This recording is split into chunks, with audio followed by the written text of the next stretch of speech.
So hello guys, આકાશમાં જોયું તો ધુમાડા નીકાળતું વિમાન જતું હતું અને પછી હું અને મારા બાપા પણ નીકળી પડ્યા વિમાનની સ્પીડમાં ખેતર બાજુ. કેમ કે ત્યાં થોડું કામ હતું તે પતાવીને પાછા વળ્યા. ત્યાં તો સાંજ પડી ગઈ હતી અને રેલવેનું ફાટક પણ બંધ હતું, તે ત્યાં થોડોક સમય વિતાવવો પડ્યો. અને પછી આપણે પહોંચી ગયા ગેરાજે, જ્યાં અમારી રિક્ષામાં થોડું કામ થતું હતું અને એમાં કાંઈક પાર્ટ્સની જરૂર હતી, તો તે આપીને અમે આવી ગયા ઘરે. અને ઘરે આવ્યા તો પ્રિયાંશી આપણા પગમાં આવીને ચોટી ગઈ, કેમ કે તેને મોબાઈલ જોતો હતો, પણ આપણે દુકાને જવાનું હતું તો આપણે તેને મોબાઈલ આપ્યો નહીં અને આપણે નીકળી પડ્યા દુકાન તરફ. ત્યાં તો આપણને આપણા થોડાક સબસ્ક્રાઈબર મળી ગયા જે આપણી શેરીના જ હતા.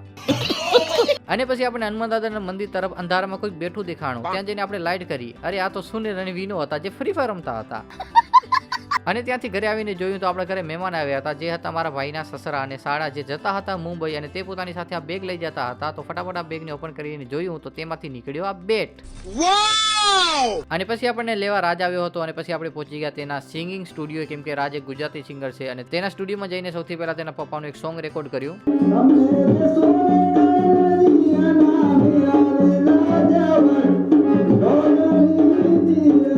અને તેમના પછી રાજનું પણ એક સોંગ રેકોર્ડ કર્યું.